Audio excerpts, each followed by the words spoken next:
All right, where we stop. So we are able to create this bucket successfully. We name the bucket sales bucket one. So actually inside this sales bucket one, I can click on it. If I want to add anything on this bucket, you're going to see upload. So let me add somewhere information on the bucket. So if you see upload, you will see add a folder or add file. So you can add anything inside the bucket. So let me just add somewhere information, which is a somewhere credential. So let me go to download.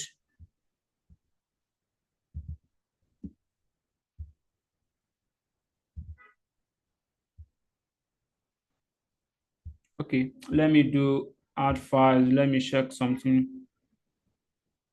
If I goes to download,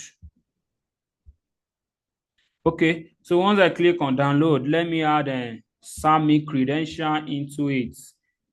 So I'm adding SAMI credential. So I'm going to click on upload. So I'm putting this credential inside that particular bucket.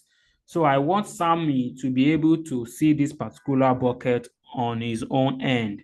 So once I put this credential inside that bucket, let's go back to SAMI account.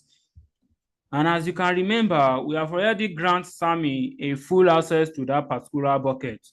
So let's check, maybe Sami will be able to see that particular sales bucket and see what is inside.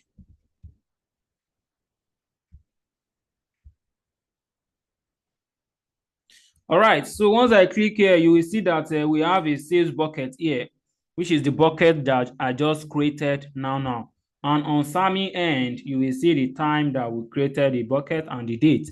So if Sami click on this bucket, you will see that Sami is able to see everything that is inside the bucket, which is the Sami credential.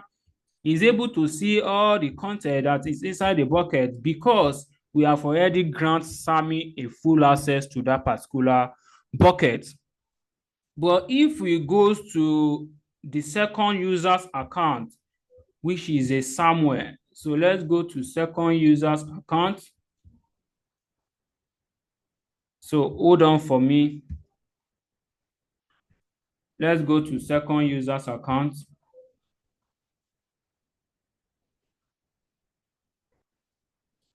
So I'm going to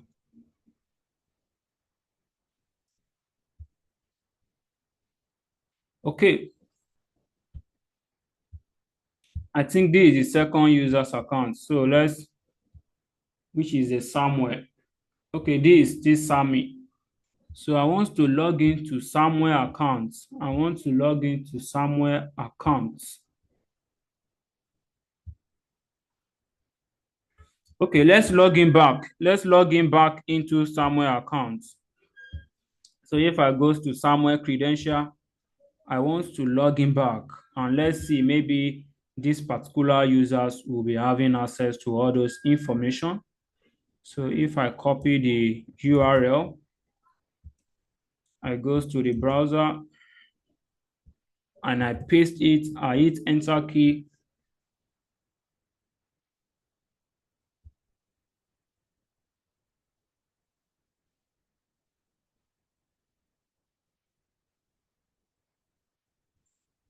So if I hit enter key,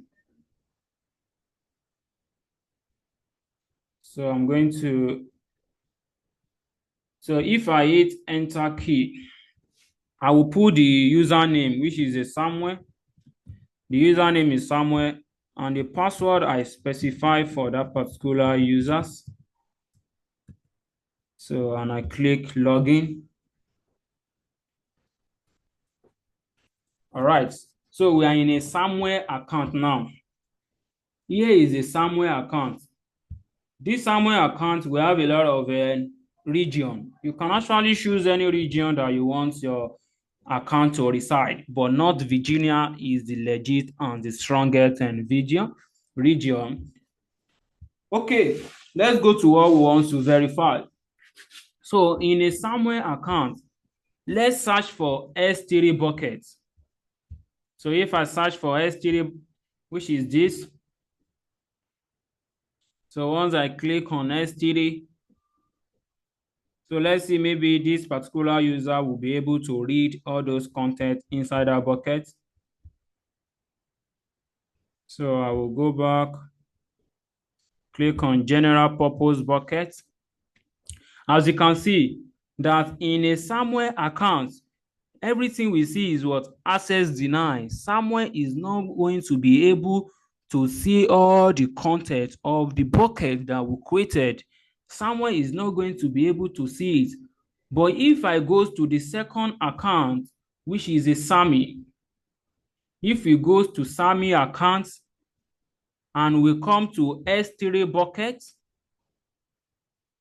if you come to S3 bucket and you come to general purpose bucket, okay, here is still Samuel. So let's go to Sammy. Let's try to go to Sammy account. Okay, until we log in again. But let's log into Sammy account again.